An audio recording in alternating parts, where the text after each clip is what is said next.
Sa mismong piging para sa kanyang promosyon, walang abog na inihagis ng asawa ko ang mga papeles ng annulment habang ang buong pamilya niya ay humalakhak na para bang nagwagi. Kalmado kong nilagdaan iyon at sinabing bukas.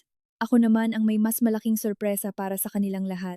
Sa loob ng 7 taon, inubos ko ang aking kabataan, isinangla ang titulo ng lupa ng aking mga magulang, at tiniis ang pagkain ng instant noodles buwan-buwan upang bayaran ang 10 milyong pisong utang ng isang lalaking bigo at ibinuhos ang lahat ng lakas upang itulak siya sa posisyon ng regional director.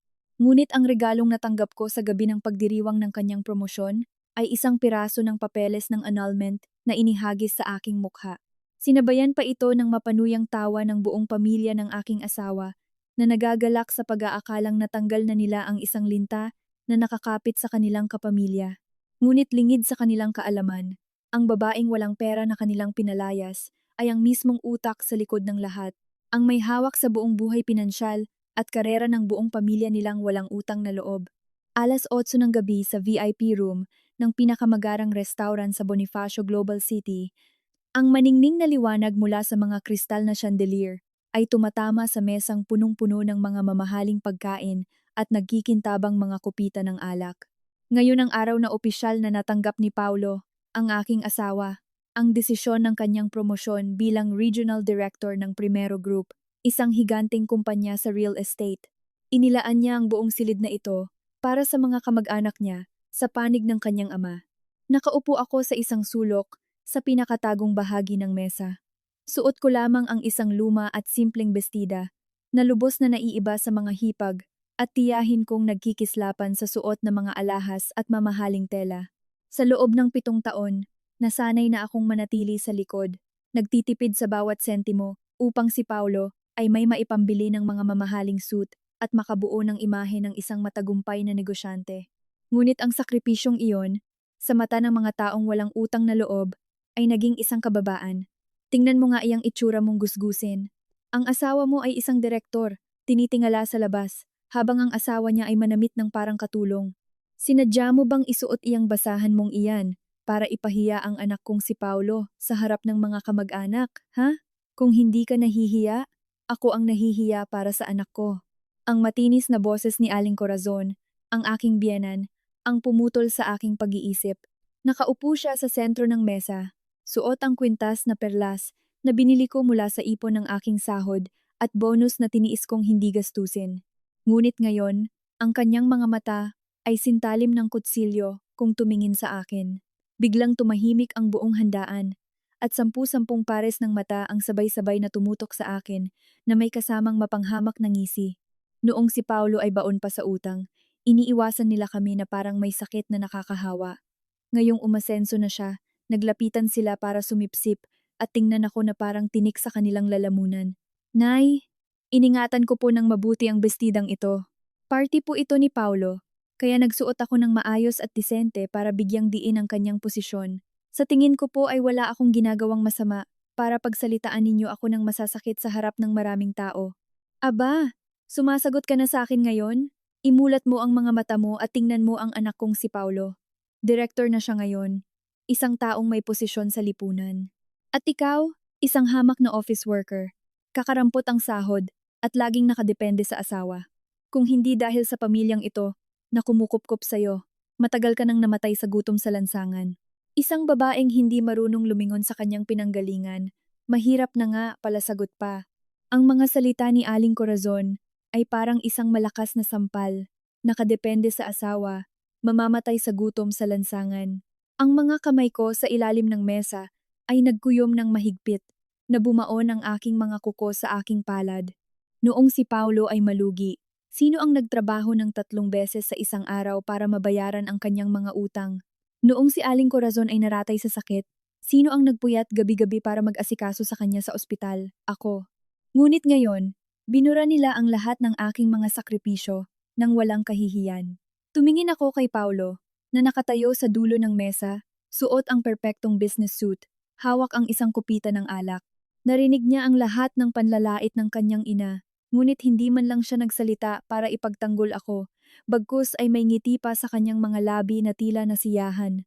Pakiusap, tumahimik muna ang lahat. Ngayon ay araw ng kasiyahan. Nay, wag po kayong magalit para hindi masira ang ating selebrasyon. 7 taon akong nagsumikap sa mundo ng negosyo, at sa wakas, narating din ni Paulo Valdez ang araw na ito.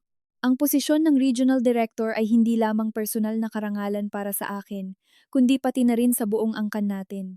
Maaari kong ipagmalaki na lahat ng mayroon ako ngayon ay dahil sa aking sariling kakayahan, determinasyon, at katatagan. Tagay. Ang tunog ng mga nag-uumpugang kopita ay umalingaw-ngaw. Naglapitan ng mga tao para batiin siya.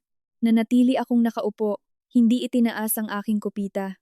Dahil sa sariling kakayahan, ang mga salitang iyon ay napakasakit pakinggan. Matapos ang pagbati, ibinaba ni Paulo ang kanyang kopita. Biglang nagdilim ang kanyang mga mata. Dahan-dahan niyang kinuha mula sa kanyang mamahaling briefcase ang isang brown na folder at lumakad patungo sa akin. Ang silid ay naging di pangkaraniwang tahimik. Ang mga kamag-anak ay umatras, nakahalukip-kip na nag-aabang. Huminto si Paulo. Inihagis ang folder sa salaming mesa, sa aking harapan. Althea, ngayong narito ang lahat. Gusto ko na ring tapusin ang isang bagay. Buksan mo at tingnan mo. Inabot ko at hinugot ang puting papel sa loob. 4 na malalaking salita ang tumambad sa akin. Petition for annulment. Sa ibabang kanang sulok, naroon na ang pirma ni Paulo. Matalas at tiyak. Natigilan ako. Hindi makapaniwalang ganoon siya kawalang puso na piliin ang mismong gabi ng pagdiriwang ng kanyang promosyon sa harap ng lahat ng kamag-anak para ihagis ang papeles na ito sa aking mukha. Ito ay isang pampublikong pagpapahiya na naglalayong durugin ang aking pagkatao. Nagulat ka ba? Huwag mo akong tingnan ng ganyang mga mata na tila biktima ka. Tapusin na natin ito. Ang antas natin sa buhay ay magkaiba na. Kailangan ko ng asawang may pinag-aralan, may posisyon, na makakatulong sa akin sa aking karera, hindi isang babaeng simple at walang kuwenta tulad mo. Sa piling mo, nakakaramdam ako ng pagkasakal at pagkapigil, palayain na natin ang isa't isa. Tama ang sinabi ng anak ko. Ang isang basahan na tulad mo na naghangad na maging sutla sa loob ng 7 taon ay sobra-sobra na ang biyayang natanggap. Ngayong matagumpay na ang anak ko, kailangan niyang magpakasal sa isang anak ng mayaman para maging karapat-dapat. Kung matalino ka, pirmahan mo na iyan at lumayas ka sa bahay ko ngayong gabi. Walang ari-ari ang paghahatian. Ang bahay na tinitirhan natin ay galing sa dugo at pawis ng anak ko. Ang sasakyan ay nakapangalan din sa kanya, kaya huwag kang mangarap na makakuha kahit isang sentimo.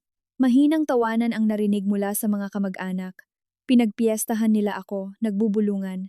Tiningnan ko ang papeles ng annulment at ang nagagalak na mukha ng mag-ina. Isang pakiramdam ng pagkasuklam ang umakyat sa aking dibdib. Kung ako ay isang mahinang babae, marahil ay umiiyak na ako ngayon at nakaluhod na nagmamakaawa, ngunit hindi ako umiyak. Ang puso ko sa sandaling ito ay naging isang walang hanggang bloke ng yelo. Sigurado ka bang gusto mong magpaanol sa ganitong paraan? Paulo, hindi ka ba natatakot sa karma? Karma? Sino ang tinatakot mo, Althea? Isang babaeng walang pera at walang kapangyarihan na tulad mo. Ano ang magagawa mo sa akin? Ako ang karma mo. Pwede kang magsampa ng kaso kung gusto mo. Ang mga abogado ng kumpanya ko ang bahala sa lahat at sa huli, wala kang mapapala kahit isang piraso ng damit. Pirmahan mo na. Huwag mo nang sayangin ang ginintuan kong oras. Ngayong gabi ay may kailangan pa akong makilala na isang napakahalagang tao. Isang tao na habang buhay mong hindi maaabot kahit na magkandara pa ka pa. Bakit mo pa siya kinakausap? Anak, kunin mo ang panulat at pirmahan mo na, ikaw na babaeng walang silbi. Tingnan natin kung paano ka mabubuhay sa mundong ito kapag iniwan mo ang anak kong si Paulo. Siguro'y magiging tagalinis ka o tagahugas ng pinggan. Ang matinis na tawa ni Aling Corazon ang nag-alis ng huling bahid ng awa na natitira sa akin. Dahan-dahan akong tumayo, ang aking mga kilos ay kalmado, walang bahid ng panginginig. Kinuha ko ang panulat sa mesa, tinanggal ang takip. Ang aking mga mata ay matalim na nakatitig sa mayabang na mga mata ni Paulo. Isang mabilis na pirma ang tumatak sa puting papel, pinuputol ang 7 taong mapait na ugnayan. Inihagis ko pabalik ang papeles ng annulment sa mukha ni Paulo at sinabing itago mo iyan ng mabuti. Tama ka, Paulo. Magkaiba na ang antas natin ngayon, ngunit ang nakatayo sa ilalim ng balon ay hindi ako. Binabati kita sa iyong promosyon, Director Paulo. Magsaya kayong lahat ngayong gabi, dahil bukas, mayroon din akong mas malaking sorpresa para sa buong pamilyang ito. Isang regalo na siguradong gugugulin ninyo ang natitirang bahagi ng inyong buhay na nakaluhod para tanggapin. Paalam. Ang tunog ng aking takong ay ritmikong tumutunog sa malamig na sahig. Naglakad ako ng may pagmamalaki, tuwid ang likod, iniwan ang mga nagtatakang tingin. Inakala ni Paulo at Aling Corazon na nagpapakita lang ako ng tapang para iligtas ang natitirang dignidad. Lingid sa kanilang kaalaman, ang dilim ng pagkawasak ay nagsisimula pa lamang bumalot. Ang aking pangangaso ay opisyal nang nagsimula. Pag-alis sa nakakasakal na restaurant na iyon, sumakay ako ng taxi pabalik sa isang mamahaling kondominium. Dahan-dahang umuusad ang sasakyan sa ilalim ng biglaang buhos ng ulan. Ang isang babaeng iniwan ng asawa sa gitna ng maulang gabi, ang pinakamalungkot na sandali. Ngunit kakaiba, walang kahit isang patak ng luha sa aking mga mata. Ang nakaraang 7 taon ay dumaan sa aking isipan na parang isang sirang itim at puting pelikula. 7 taon na ang nakalipas, si Paulo ay may utang na higit sa 10 milyong piso sa mga loan shark. Pininturahan nila ng pula ang aming pinto. Lumuhod siya sa aking paanan, nangako ng buwan at mga bituin. Isinangla ko ang titulo ng lupa ng aking mga magulang. Nagtrabaho araw at gabi, tumanggap ng 3 trabaho ng sabay-sabay. Hindi ako bumili ng kahit isang lipstick, at ang sirang sapatos ay dinidikit ko lang ng pandikit para magamit muli. Lahat ng pera na naipon ko ay ipinambayad sa kanyang utang. Ipinambili ng mga disenteng damit para sa kanya. Ngunit ngayon, nang makaupo na siya sa upuan ng direktor, ang unang ginawa niya ay itapon ako na parang isang butil ng alikabok. Huminto ang taxi, ipinasok ko ang susi sa seradura. Pagbukas ng pinto, ang tumambad sa akin ay ang nagkalat kong mga gamit sa gitna ng sala. Ang mag-ina ay naunang nakauwi kaysa sa akin, at kasalukuyan nilang hinahalungkat ang aking mga gamit. Bakit ka nakatayo lang diyan? Bilisan mo ang pag-aayos ng mga basura mong gamit at lumayas ka dito. Bukas ay papalitan ko ang seradura ng pinto. Tingnan mo nang mabuti, lahat ng bagay sa bahay na ito ay binili gamit ang pera ng anak kong si Paulo. Huwag kang magnanakaw. Kapag sinuri ko ang iyong maleta at may nakitang kahit isang tinidor na nawawala, tatawag agad ako ng pulis para arestuhin ka sa salang pagnanakaw. Ang mga babaeng hindi kumikita ng pera ay bulok mula sa pagkatao hanggang sa moralidad. Kailangan kong mag-ingat. Tiningnan ko si Aling Corazon na nakapamaywang sa gitna ng sala, tinatapakan ng aking damit. Sinusuri niya ang bawat sulok na parang takot na may itago akong ginto. Ang kondominium na ito ay nakapangalan kay Paulo, ngunit hindi niya alam na ako mismo ang naglipat ng pera sa kanyang account sa ilalim ng isang hindi kilalang pangalan bilang isang project bonus para magkaroon siya ng sapat na pondo para bilhin ito. Nais kong protektahan ang amor proprio ng isang lalaki. At ngayon ay pinagbibintangan akong magnanakaw ng sarili kong biyenan sa loob mismo ng bahay na binili ng sarili kong dugo at pawis. Dahan-dahan akong lumapit at binuksan ang maliit na maleta. Kinuha ko lang ang ilang damit pambahay at ang aking laptop. Bilisan mo at umalis ka na. Huwag mong subukang patagalin ang oras para magdrama. Sa susunod na linggo, bibisita ang pamilya ng mapapangasawa niya. Ayokong may matirang amoy ng kahirapan mo sa bahay na ito. Makinig kang mabuti, Althea. Binibigyan kita ng 30 minuto para umalis dito at putulin ang lahat ng komunikasyon. Huwag kang mangahas na tumawag na umiiyak o pumunta sa kumpanya ko para gumawa ng eksena. Kung sisirain mo ang imahe ko bilang isang direktor, isinusumpa kong hindi ka mabubuhay ng payapa sa Maynila. Si Paulo ay nakasandal sa pinto ng kwarto, nakahalukip-kip, puno ng pagbabanta ang kanyang mga mata. Kumuha siya ng 1,000 pisong papel mula sa kanyang pitaka, kinuyumos ito at inihagis sa akin. Ang pera ay bumagsak sa dulo ng aking sapatos. Iniisip niyang mabibili ng halagang iyon ang aking pananahimik, ang 7 taon ng aking kabataan na kanyang winasak. Kunin mo ang perang ito at sumakay ka ng taxi, maghanap ka ng isang barong-barong na matutulugan.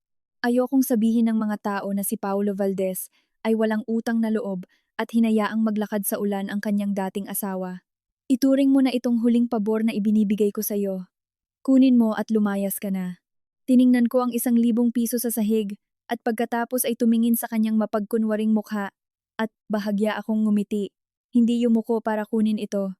Isinara ko ng malakas ang takip ng maleta at isinara ang zipper. Ang tunog ng zipper ay umalingaw-ngaw sa tahimik na sala.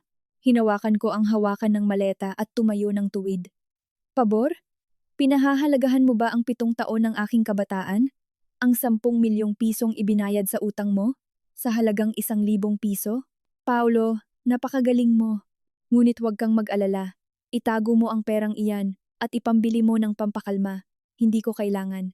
At tungkol sa mga gamit sa bahay na ito, hayaan mong ang iyong ina ang mag-ingat.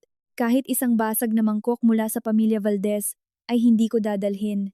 Dahil ang mga bagay na nahawakan na ng mga taong basura, nakakadiri para sa akin. Aba, hanggang sa huli ay ang tapang mo pa ring magsalita. Sino ang tinatawag mong basura? Paulo, nakikita mo na? Sinabi ko na sa'yo noon pa na palayasin mo na siya pero hindi ka nakinig. Isang babaeng walang utang na loob. Lumayas ka sa bahay ko. Lumayas ka! Huwag mong hintaying walisin kita palabas. Hindi ko na pinansin ang mga sigaw ni Aling Corazon. Determinado akong tumalikod at hinila ang aking maleta palabas ng pinto. Ang pinto ng apartment ay sumara ng malakas sa aking likuran. Tuluyang pinuputol ang ugnayan sa mga taong iyon na walang puso. Paglabas ko sa lobby ng condominium, lalong lumakas ang ulan sa labas, ngunit nakaramdam ako ng kalayaan. Iniisip nilang wala akong dala. Hindi nila alam na sa likod ng anyo ng isang hamak na office worker, ginamit ko ang aking talino sa pagnenegosyo upang lumikha ng isang hindi nakikitang imperyo sa pananalapi. Noon pa man, natanto ko na ang mga lalaki. Kapag mahirap ay nangangako, ngunit kapag may kaunting pera na, lumalabas ang kanilang tunay na kulay. Lahat ng perang kinita ko mula sa pamumuhunan sa stock market at real estate sa mga probinsya ay inilagay ko sa mga trust account. Itinatag ko ang Maharlika Capital, isang investment fund, at kinokontrol ang maraming subsidiary. Lumikha ako ng sarili kong kaharian, habang nagpapanggap na isang sunod-sunurang asawa para subukan siya. At ngayong gabi, siya na mismo ang nagpasa ng kanyang huling pagsusulit. Isang itim na luxury car na may plakang 4 na magkakatulad na numero ang tahimik na huminto sa aking harapan. Ang driver na nakaitim na suit ay nagmamadaling bumaba, binuksan ang pinto, at yumuko ng may paggalang. Sumakay ako sa sasakyan. Ngayong gabi, hahayaan kong si Paulo ay magsaya sa kanyang magandang panaginip bilang isang regional director. Dahil simula bukas, ako mismo ang magbabagsak sa kanya ng isang bagyo na hindi niya kailanman malalampasan sa buong buhay niya. Kinabukasan, ang langit ng lungsod ay napakalinaw matapos ang malakas na ulan kagabi. Nagising ako sa malambot na kama ng isang presidential suite sa isa sa pinakamahal na 5-star hotel sa Maynila. Ang amoy ng rose essential oil ay pumuno sa hangin. Pinapawi ang lahat ng bakas ng maruming gabi kahapon. Lumabas ako sa balkonahe. Suot ang isang sutlang roba. Hawak ang isang tasa ng itim na kape na walang asukal. Mula sa ika-45 palapag, ang buong malawak na lungsod ay tila nasa aking palad. Tumunog ang telepono sa salaming mesa. Ipinapakita ang pangalan ni Ginoong Albert Cruz, ang CEO na inupahan ko, bilang aking kinatawan sa lahat ng transaksyon ng Maharlika Capital. Sa loob ng 5 taon, humigop ako ng kape at sinagot ang tawag. Kumusta, Ginoong Cruz? Ano na ang sitwasyon sa Primero Group? Ang kanilang Southern Metropolis Project na kasisimula pa lang, nasa unang yugto na ba ng paglalabas ng pondo? Gusto kong makatanggap ng detalyadong ulat ngayong umaga. Ang boses ni Ginoong Cruz mula sa kabilang linya ay puno ng paggalang at pag-iingat. Ipinapaalam niya na ang Primero Group, ang strategic partner, kung saan ang Maharlika Capital ay may hawak na 60% ng shares at nagbibigay ng pondo, ay opisyal na nagtalaga ng isang bagong regional director para pamahalaan ang bilyong-pisong proyekto na ito, at ang pangalang iyon ay walang iba kundi si Paulo Valdez. Isang malamig na ngiti ang sumilay sa aking mga labi. Napakaliit nga naman ng mundo, at ang aking network sa negosyo ay napakalawak. Akala ni Paulo ay napakagaling niya, at ginamit ang maruruming paraan para makuha ang posisyon ng direktor sa Primero Group. Hindi niya alam na ang paglago ng Primero Group, ang pagsisimula ng Southern Metropolis Project, at ang dugong bumubuhay dito ay lahat nagmumula sa Maharlika Capital. Sa madaling salita, nagtatrabaho siya para sa mismong asawang walang awa niyang itinapon. Dahan-dahan kong tinapik ang aking daliri sa tasa ng kape. Ang mga mata ay nakatingin sa malayo sa mga nagtataasang gusali. Ginoong Cruz, ipagpatuloy ang plano para sa unang paglalabas ng pondo, ngunit magdagdag ng isang sugnay sa kontrata na may bisa sa Primero Group. Hilingin na ang lahat ng supply ng high-end na materyales sa konstruksyon para sa Southern Metropolis Project ay dapat na eksklusibong dumaan sa ating subsidiary. Kung ang proyekto ay maantala o lalabagin ang sugnay tungkol sa mga materyales, Ang Primero Group ay magbabayad ng 10 beses na multa at ang Maharlika Capital ay may karapatang bawiin agad ang pondo.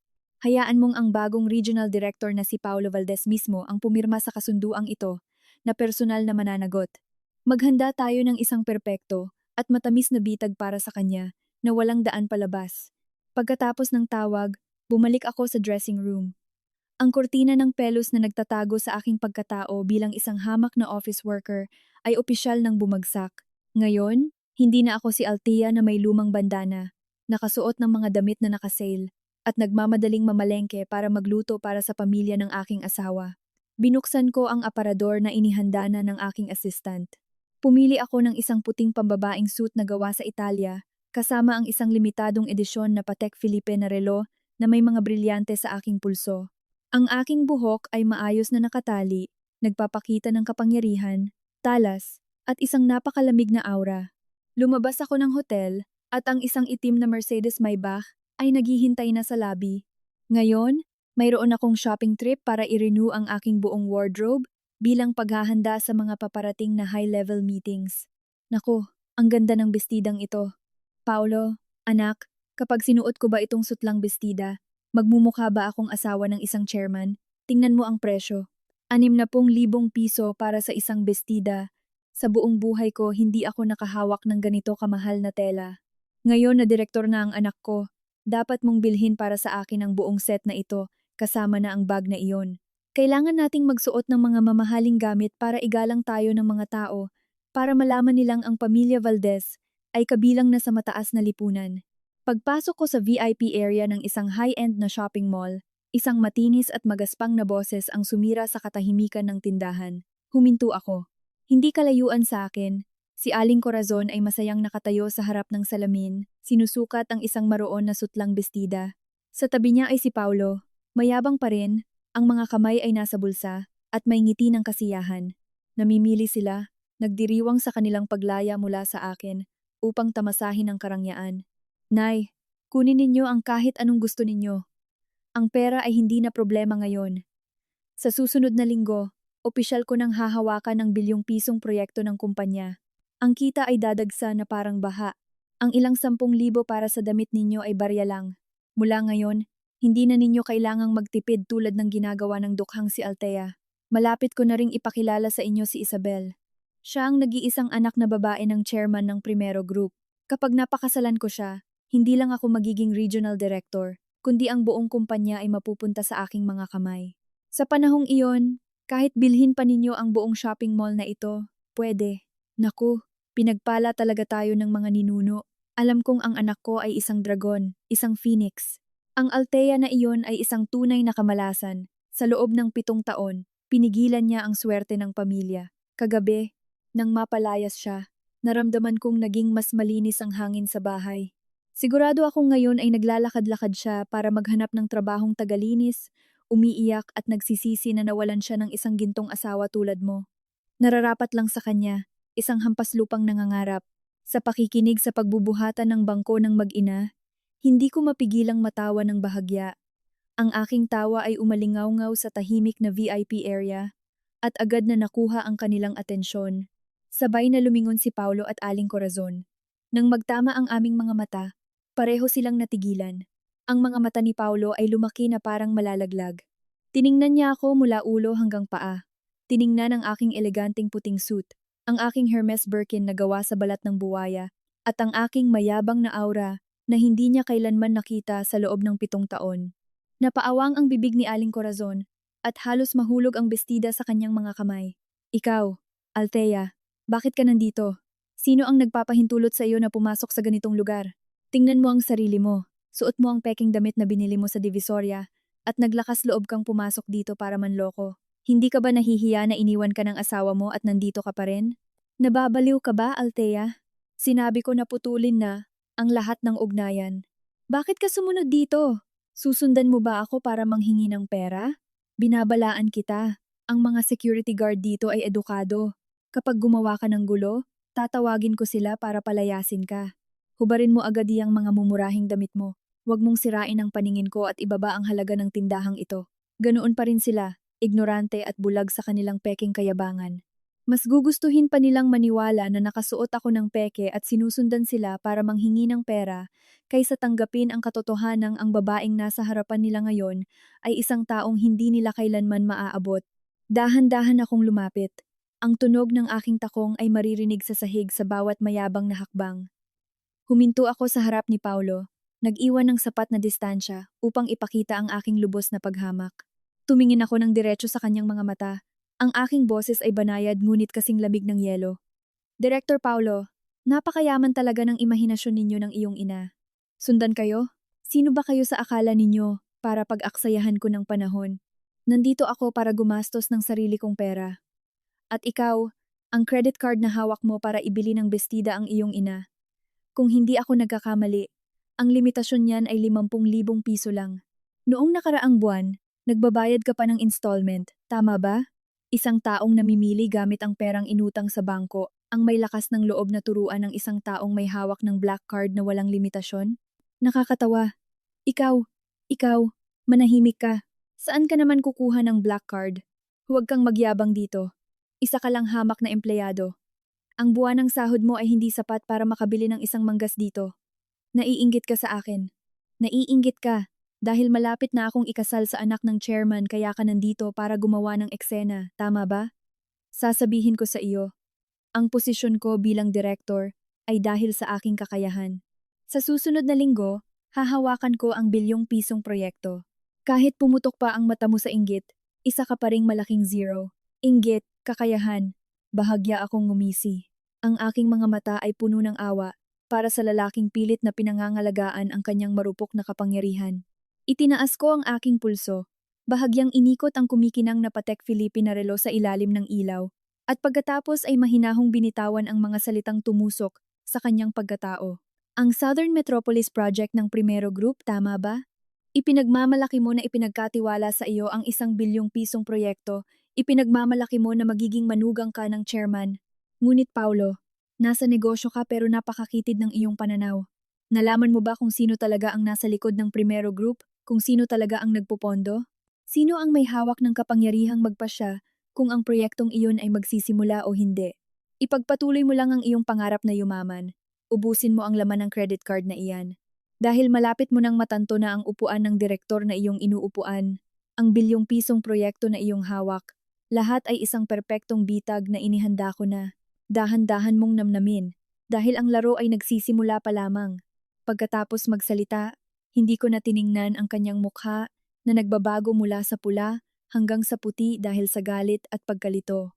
Lumingon ako sa sales staff, inilabas ang aking makapangyarihang black card at sinabing bibilhin ko ang buong pinakabagong koleksyon. Pagkatapos ay tumalikod ako at umalis, iniwan ang mag-inang tulala sa gitna ng shopping mall. Ang kurtina ay bumagsak na, ang mga ngaso ay opisyal nang nagpakita. Makalipas ang ilang araw mula sa pagkikita sa shopping mall, nakaupo ako sa aking opisina sa pinakamataas na palapag ng Maharlika Tower, binabasa ang mga ulat sa pag-unlad ng Southern Metropolis Project. Lahat ay nangyayari ayon sa aking plano. Si Paulo, sa kanyang walang kapantay na kayabangan, ay hindi nag-alinlangan at pumirma sa personal na pananagutan sa aming investment fund. Masyado siyang nabulag sa kinang ng posisyon ng regional director at sa pag-asang maging manugang ng chairman, kaya't binaliwala niya ang maingat na pagsusuri sa mga malulupit na parusa sa paglabag sa kontrata na nakatago sa ilalim ng mga legal na termino. Nang hapong iyon, pumasok si Ginoong Cruz, ang aking CEO, sa aking opisina at naglagay ng isang gintong imbitasyon sa aking mesa. Ito ay isang imbitasyon para sa taunang social gathering bilang pasasalamat sa mga partner na inorganisa ng Primero Group. Ito ang pinakamahalagang kaganapan ng taon na tinitipon ang mga pinakakilalang personalidad sa industriya ng real estate. At syempre, bilang investment fund na may hawak na 60% ng shares ng kanilang proyekto, ang Maharlika Capital ang pinakamataas na panauhing pandangal. Ito ang magiging pinakamagandang entablado para opisyal akong magpakita sa aking tunay na katauhan. Ngayong gabi sa ballroom ng Makati Shangri-La Hotel, daan-daang nagniningning na mga chandelier ang nagbibigay liwanag sa buong espasyo. Ang malamyos na tunog ng classical music ay humahalo sa tunog ng mga nag-uumpugang kopita ng champagne ng mga mayayaman. Pumasok ako sa ballroom suot ang isang itim na evening gown, nayakap ang aking katawan. Ang mga batong Swarovski na manu-manong tinahi sa bestida ay kumikinang sa bawat hakbang. Hindi maingay, hindi magarbo, ngunit ang aking malamig at makapangyarihang aura ay sapat na upang mapahinto ang maraming mga mata. Nakatayo ako sa VIP area sa mezzanine. Hawak ang isang kupita ng pulang alak, tahimik na pinagmamasdan ang mga tao sa ibaba. Hindi nagtagal ay natagpuan ko ang aking target. Sa mismong sentro ng ballroom, nandoon si Paulo. Nakasuot siya ng isang napakatingkad na puting tuksedo. Ang ngiti ay hindi nawawala sa kanyang mga labi, at patuloy na yumuyuko at nakikipagkamay sa mga bisita. Nakasandal sa kanya, at magiliw na nakakapit sa kanyang braso, ay isang batang babae na nakasuot ng pink na strapless dress, puno ng kumikinang na alahas, at may mayabang at malambing na ngiti. Iyon si Isabel, ang nag-iisang anak na babae ng chairman ng Primero Group, ang gintong salbabida na kinapitan ni Paulo para itapon ako. At tulad ng inaasahan, nandoon din si Aling Corazon. Suot niya ang maroon na bestida na binili niya noong isang araw. Mayabang ang kilos, hawak ang isang kupita ng alak, at naglalakad-lakad na para bang siya ang may-ari ng party. Oh, kumusta po Ginoong Tan? Ginang Lim, ipinakikilala ko po sa inyo. Ito si Paulo, ang aking anak, ang bagong regional director ng Primero Group. At ito naman ang aking magiging manugang, si Binibining Isabel, ang anak ng chairman ng kumpanya. Napakabagay talaga nilang dalawa. Ang galing-galing ng anak kong si Paulo, at pinagkakatiwalaan pa siya ng chairman sa ₱1 bilyong proyekto. Sa katapusan ng taon, ikakasal na sila. Inaanyayahan ko po kayong pumunta sa kasal. Talaga namang pinagpala ang 3 henerasyon ng pamilya Valdez. Natanggal na ang kamalasan at makakatanggap na ng gintong sanga. Ang matinis at mayabang na boses ni Aling Corazon ay umalingaw-ngaw na hindi alintana ang minimum na courtesy sa isang eleganteng party. Sinadya niyang lakasan ang kanyang boses para marinig ng lahat at para maipagmalaki ang bagong katayuan ng kanyang pamilya. Si Paulo, na nakatayo sa tabi, ay hindi maitago ang kanyang pagmamalaki at patuloy na hinihimas ang kamay ng batang binibini. Nabubuhay siya sa ilusyon ng absolutong kapangyarihan, ganap na walang kamalay-malay na isa lamang siyang puppet na sumasayaw sa aking palad. Dahan-dahan akong bumaba sa hagdanan, bawat hakbang ay mabagal patungo sa gitna ng ballroom. Sa paligid ko, ilang mga direktor ng mga partner company ang nakakilala sa akin bilang kinatawan ng Maharlika Capital. Kusa silang umatras para magbigay daan at yumuko ng may paggalang. Ang bigla kong paglitaw ay agad na nakakuha ng atensyon ng grupo ni Paulo. Nang ilang hakbang na lang ang layo, nanigas ang ngiti sa labi ni Paulo. Nanlaki ang kanyang mga mata at bahagyang nanginig ang kupita sa kanyang kamay. Napanganga rin si Aling Corazon, hindi makapaniwala sa kanyang nakikita. Althea, paano ka? Paano ka nakapasok dito? Sino ang nagpapahintulot sa'yo na pumasok sa party na ito para sa mga mayayaman? Nasaan ang mga guwardiya?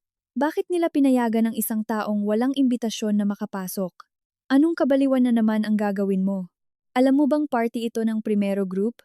Gusto mo ba akong ipahiya sa harap ng chairman at ng aking magiging asawa? Lumayas ka agad dito para sa akin. Pabulong na sigaw ni Paulo.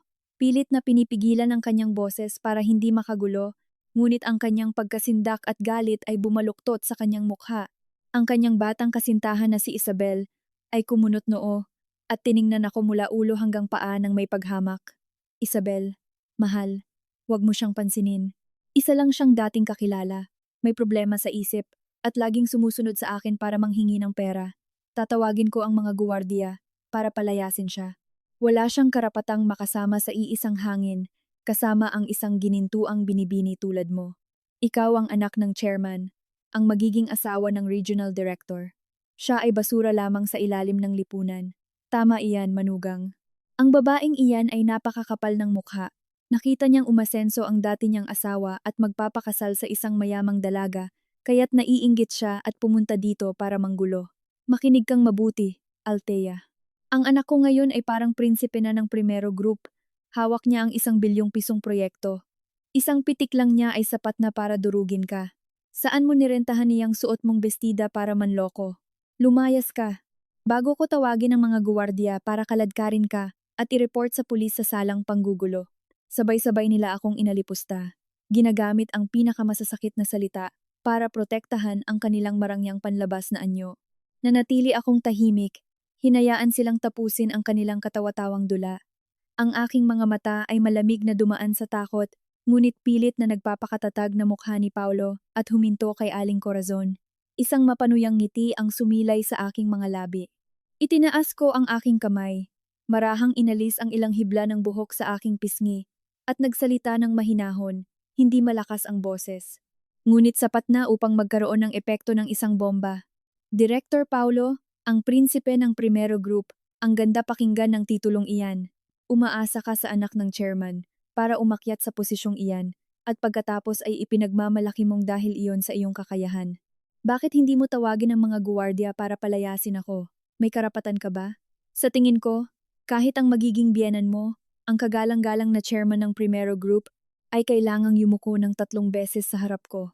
Lalo na ang isang upahang direktor na tulad mo. Baliw ka na talaga, Althea. Nangahas kang insultuhin kahit ang chairman ng kumpanya. Akala mo ba dahil nakasuot ka ng mamahaling bestida, ay naging reyna ka na? Isa ka lang hamak na accountant. Isang talunang pinalayas ko sa aking bahay. Ang aking biyenan ang may hawak ng buhay ng kumpanyang ito. Isang pitik lang niya ay madudurog ka.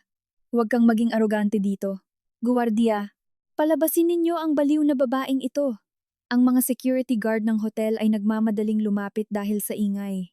Ngunit bago pa nila ako mahawakan, si Ginoong Cruz, ang CEO ng Maharlika Capital, ay mabilis na lumapit mula sa likuran ng mga tao, humarang sa pagitan ko at ng mga guwardiya.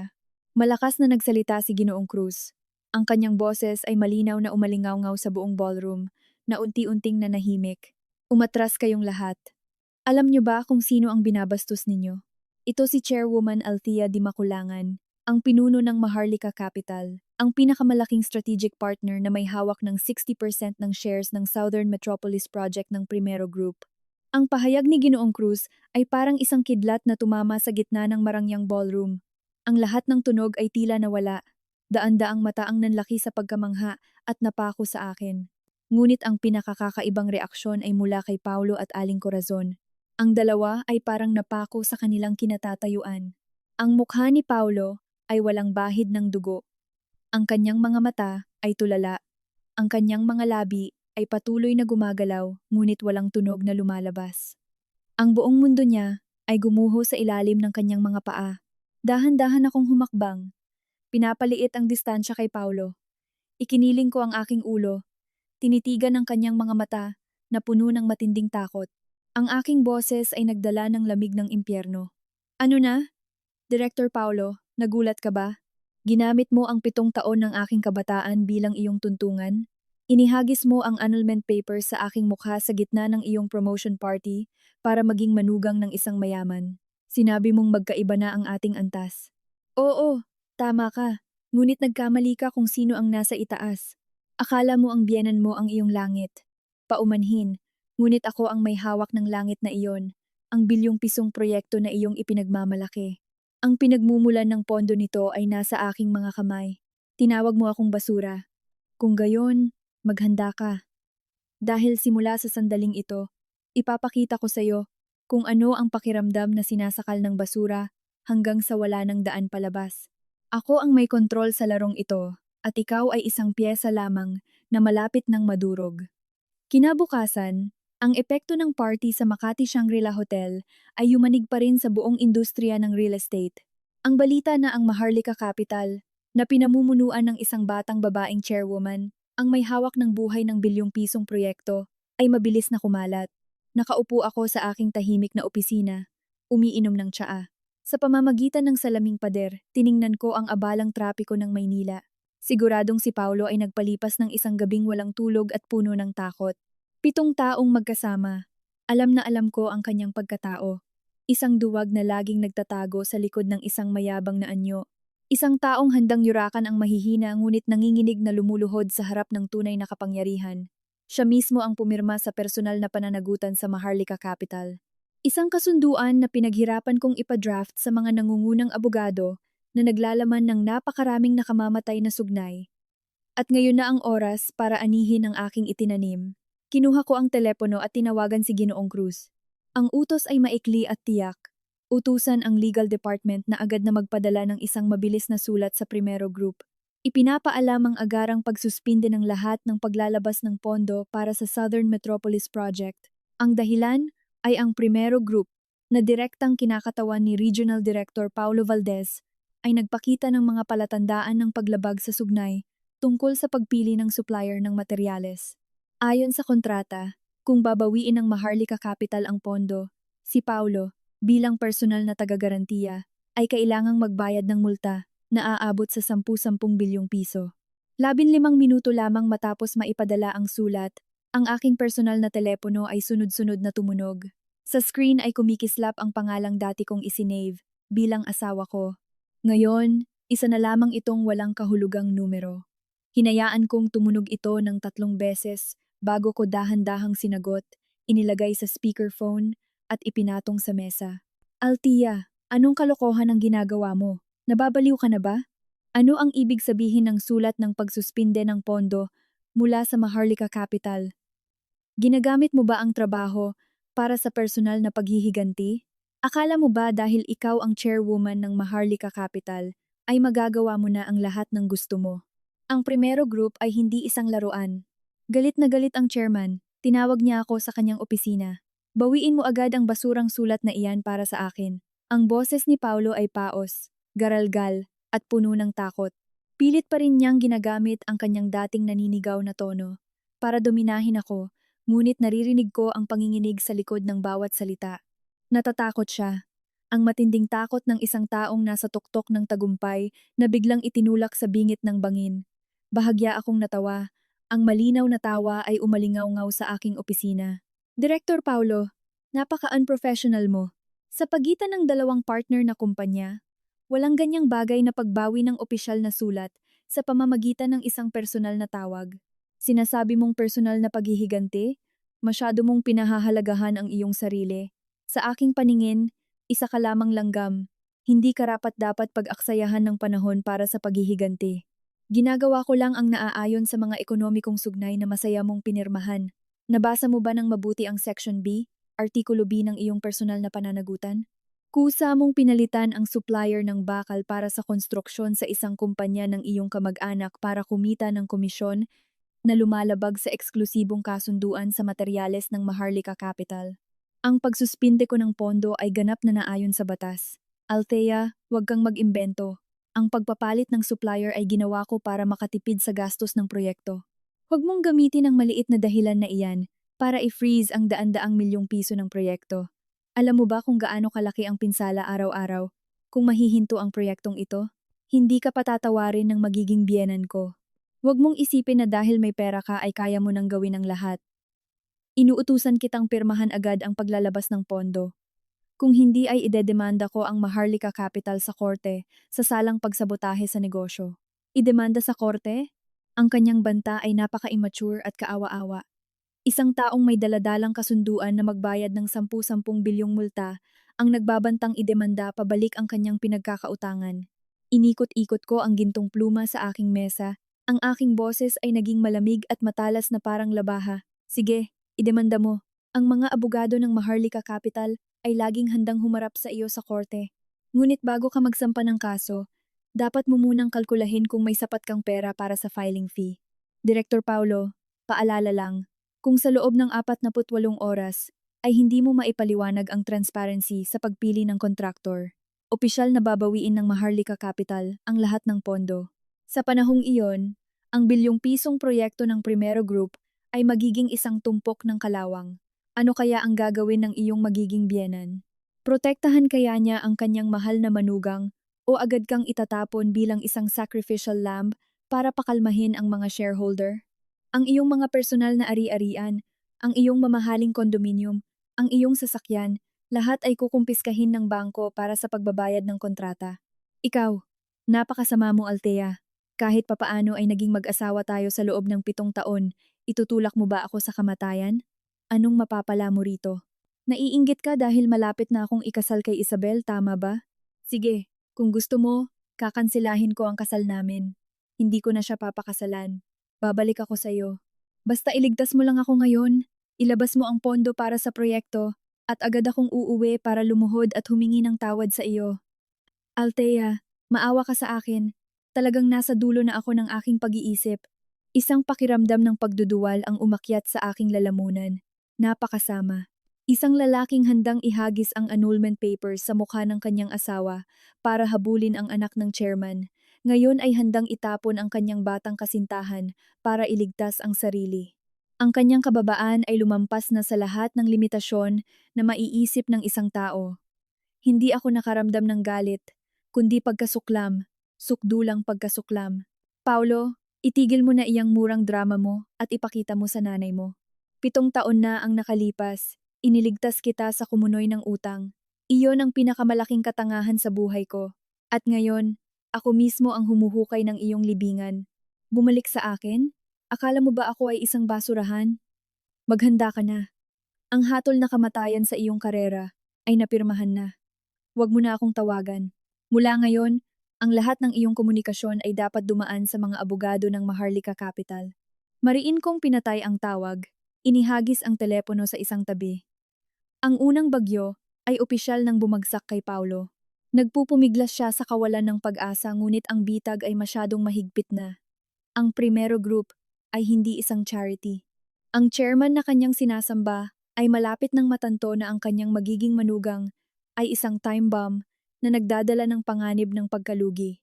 Ang unang hakbang ay natapos na, ngunit alam kong ang pinakamagandang bahagi ng dula ay darating pa.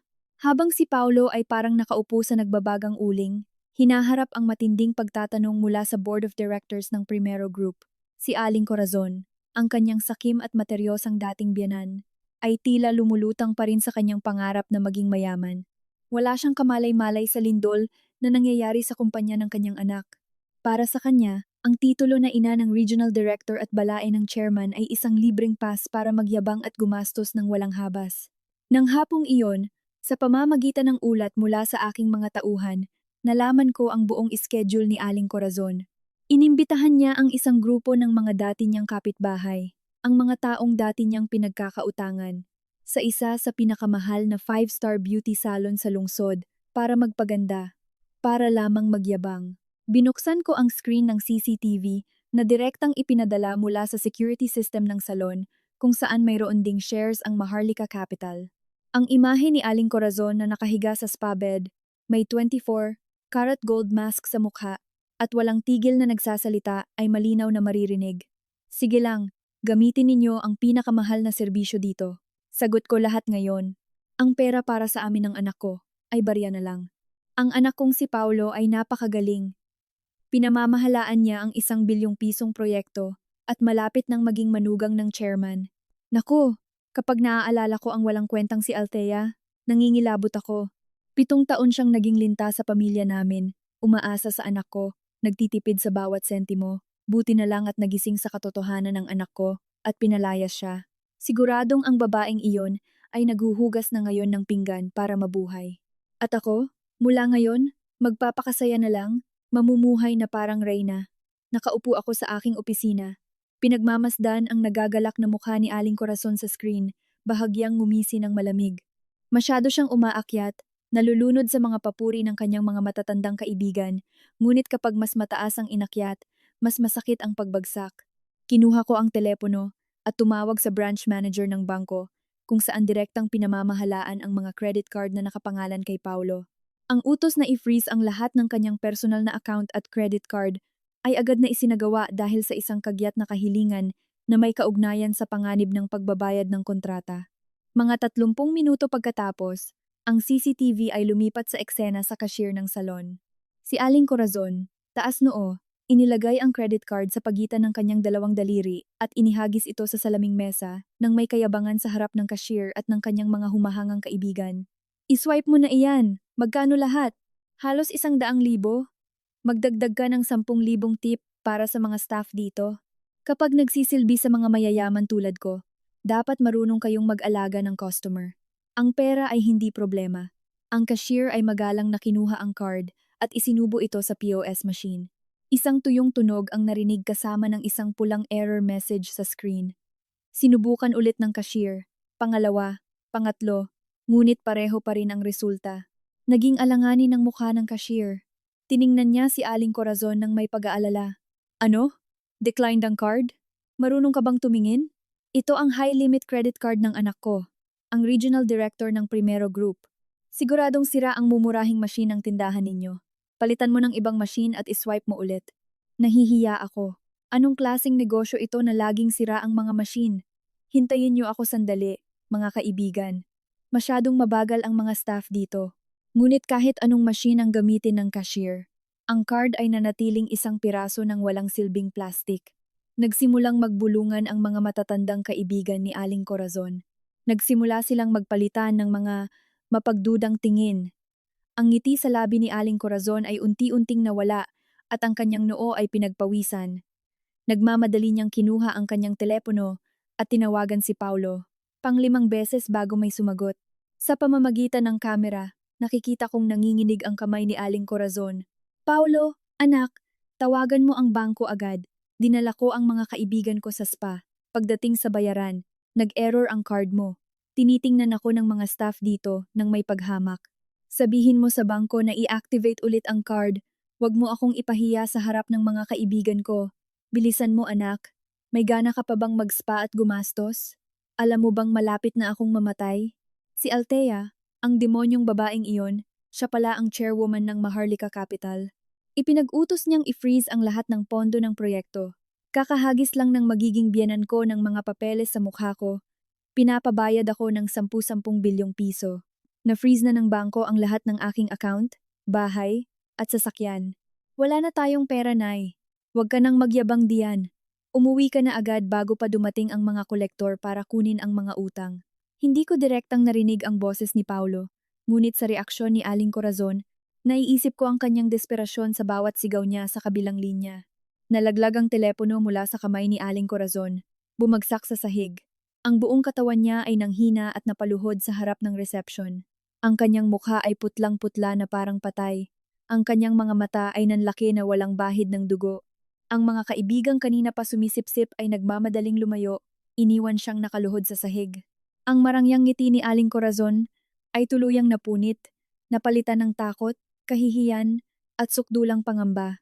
Ang takot ni Aling Corazon at ang pagbagsak ni Paulo ay simula pa lamang ng dulang paghihiganti na aking inihanda. Hindi ako nagmamadali. Gusto kong maramdaman nila ang desperasyon na tumatagos sa bawat selula, na masaksihan ang lahat ng kanilang ipinagmamalaki na unti-unting nagiging abo. 3 araw matapos malak ang credit card, nakatanggap ako ng balita mula sa aking mga tauhan. Kahit nasa bingit na ng pagkalugi, pilit pa rin ginagampanan ni Paulo ang perpektong dula sa harap ng kanyang batang kasintahan na si Isabel. Sa pamamagitan ng pag-utang sa mga loan shark, dinala niya si Isabel at Aling Corazon sa isang pinakamarangyang tindahan ng brilyante sa Greenbelt para pumili ng singsing pangkasal.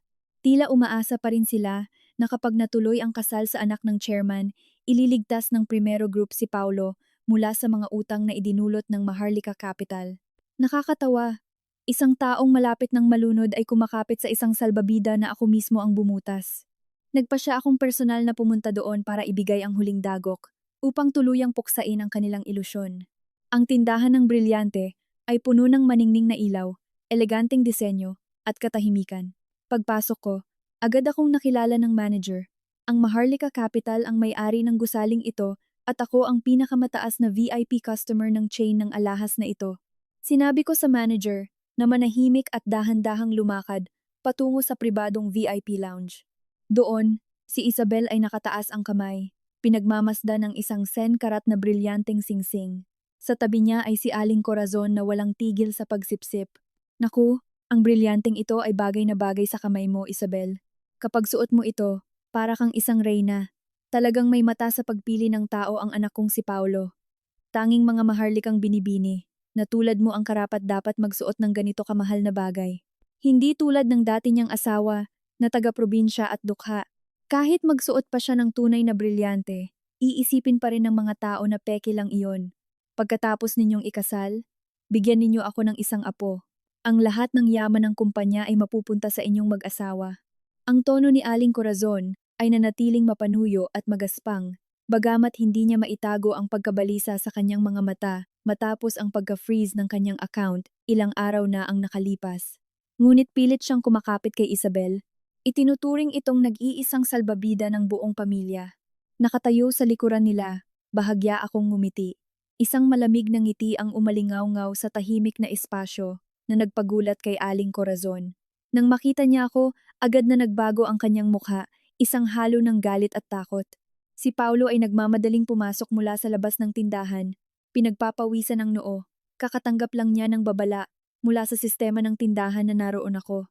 Althea, ikaw, anong ginagawa mo rito? Susundan mo ba ako hanggang kailan? Sinira mo na ang proyekto ko. Na-freeze mo na ang account ko. Ano pa ang gusto mo? Huwag kang gumawa ng gulo dito. Kung malalaman ni Isabel ang tungkol dito, isinusumpa kong papatayin kita. Sumigaw si Paulo sa takot. Ang kanyang mga kamao ay mahigpit na nakakuyom, handang sumugod sa akin, ngunit agad siyang hinarang ng aking mga bodyguard na madaling itinulak siya pabalik sa sofa. Kumunot noo si Isabel, ibinaba ang kamay na may suot na brilyanteng singsing, at tiningnan ako ng may puot at paghamak. Ang kapal ng mukha mong sundan ang dati mong asawa hanggang sa lugar kung saan bumibili ng singsing pangkasal. Si Isabel ang anak ng chairman ng Primero Group, ang opisyal na kasintahan ni Paulo. Gagamitin mo ba ang iyong pekeng pagiging chairwoman ng Maharlika Capital para takutin ang kahit sino dito? Sinabi ni Isabel na ipinag-uutos na niya sa kanyang abogado na idemanda ang iyong Maharlika Capital sa salang paglabag sa kontrata.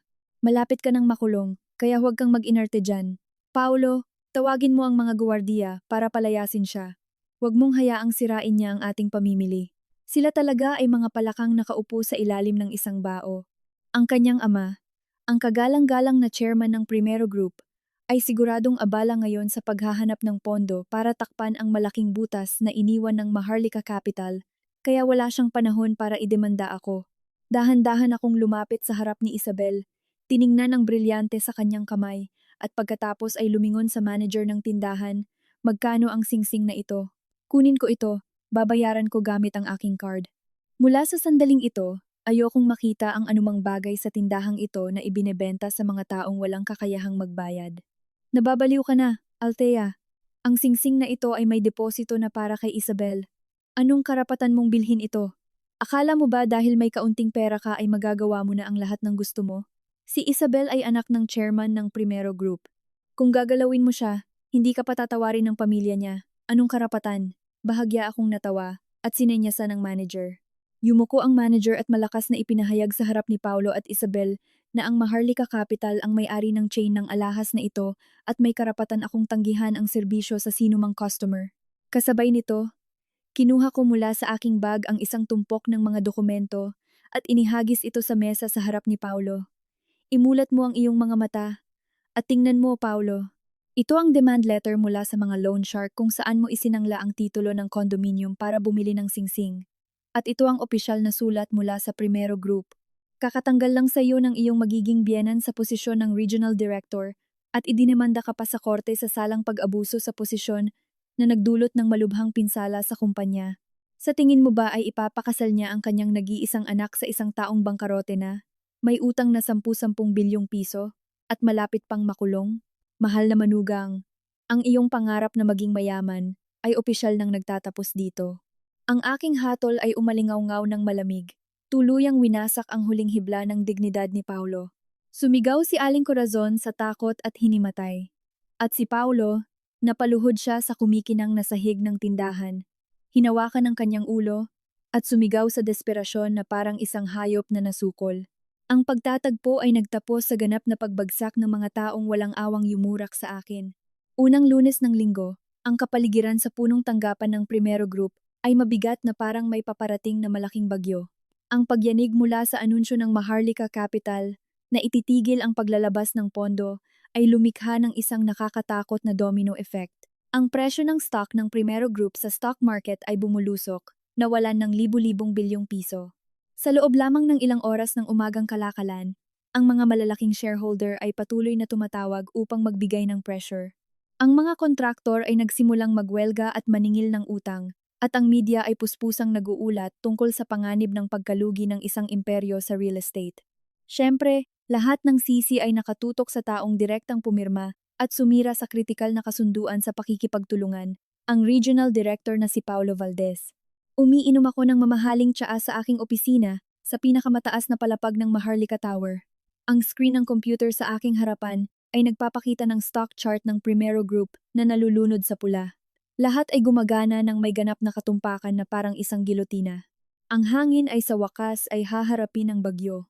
Kasabay nito, sa boardroom ng Primero Group, isang malupit na paghuhusga ang nagaganap sa pamamagitan ng aking espiya sa kanilang secretarial department.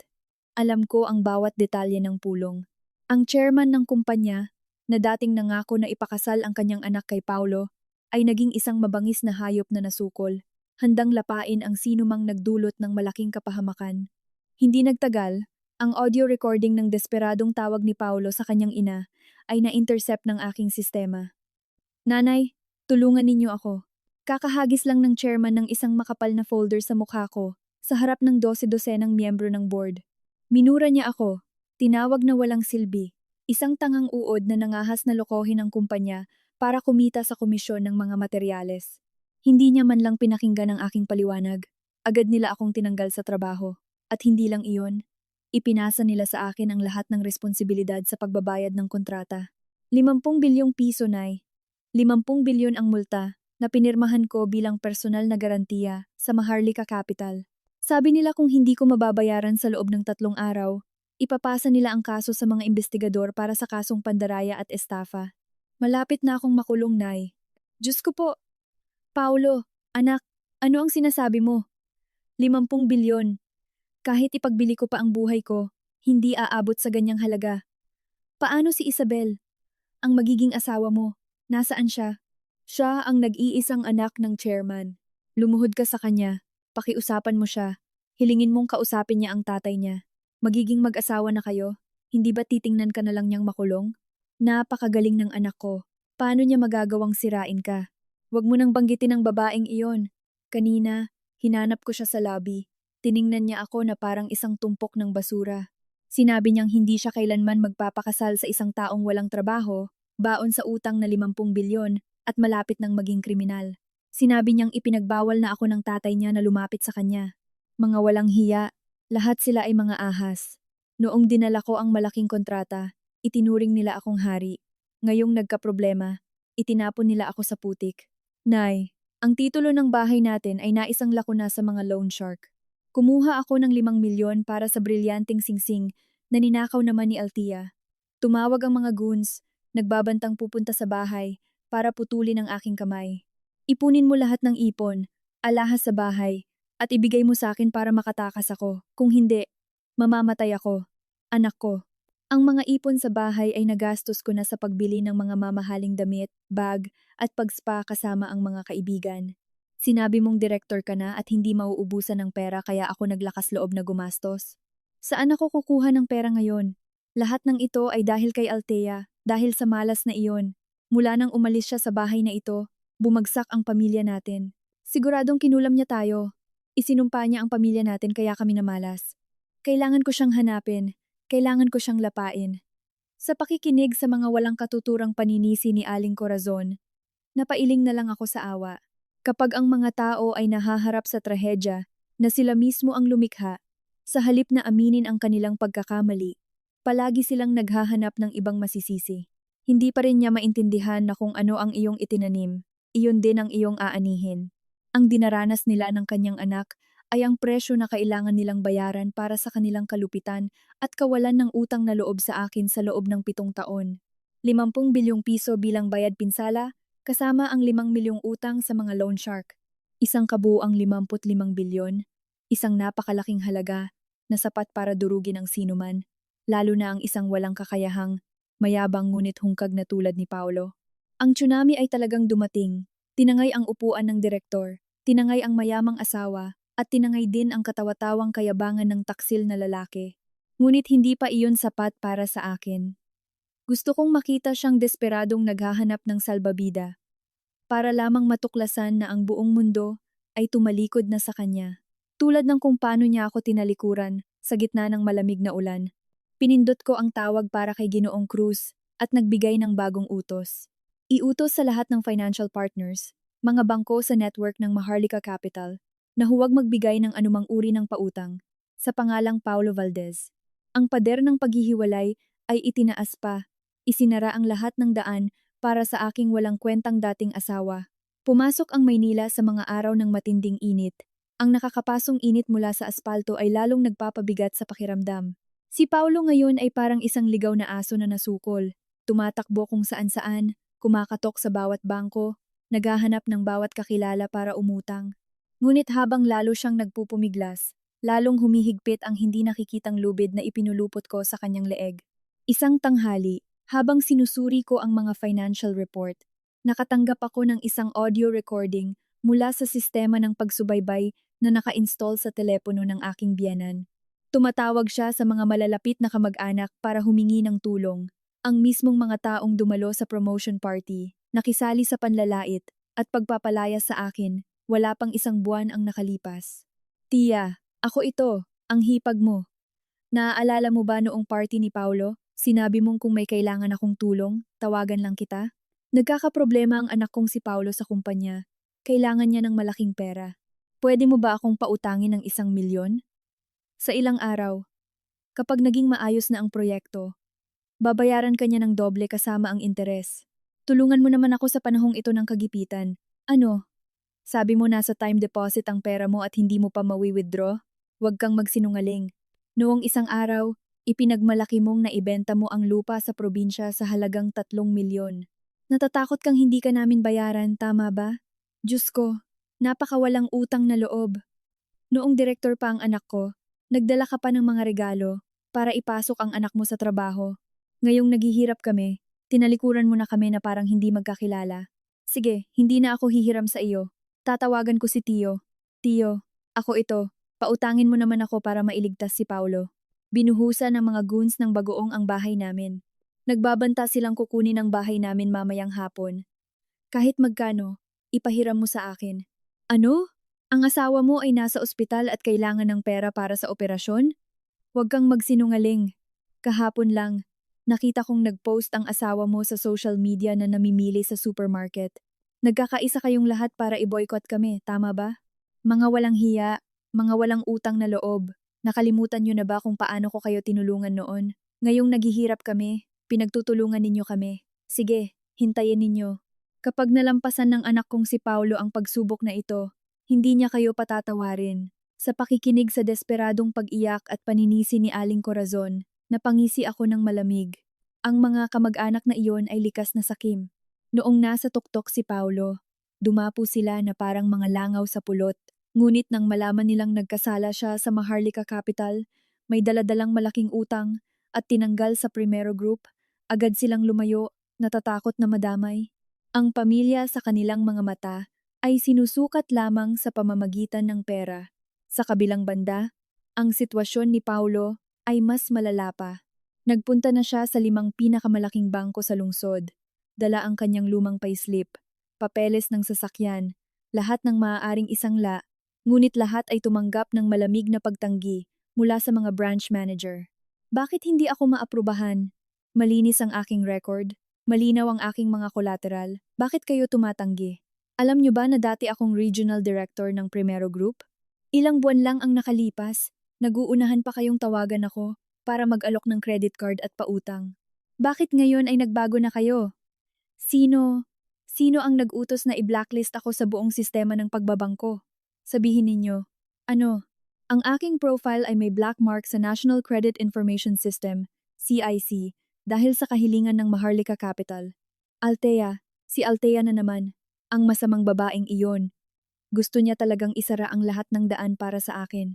Pinalawak niya ang kanyang mga galamay at kinokontrol ang buong mundo ng pananalapi sa Maynila. Siya ay isang demonyo, hindi siya tao. Nay, 5 bangko na ang pinuntahan ko, walang nangahas na magpahiram sa akin kahit 1 sentimo. Lahat ng credit manager, kapag narinig ang pangalan ko, agad akong pinapaalis. Natatakot silang magkasala sa Maharlika Capital. Natatakot na bawiin ng investment fund ng demonyong si Althea ang kanilang pera. Wala na akong magagawa, Nay. Papunta na ang mga loan shark para kunin ang kondominium natin. Titira na tayo sa lansangan. Ang pag-iyak ng isang lalaking minsang nagpakilala bilang elito ng lipunan ay napakakaawa-awa at masakit sa tainga. Sumandal ako sa aking leather na upuan. Ang aking mga mata ay nanliit habang pinagmamasdan ang pagbagsak ng isang taksil. Ang paghihiganti ay hindi lamang pagsaksak sa isang tao.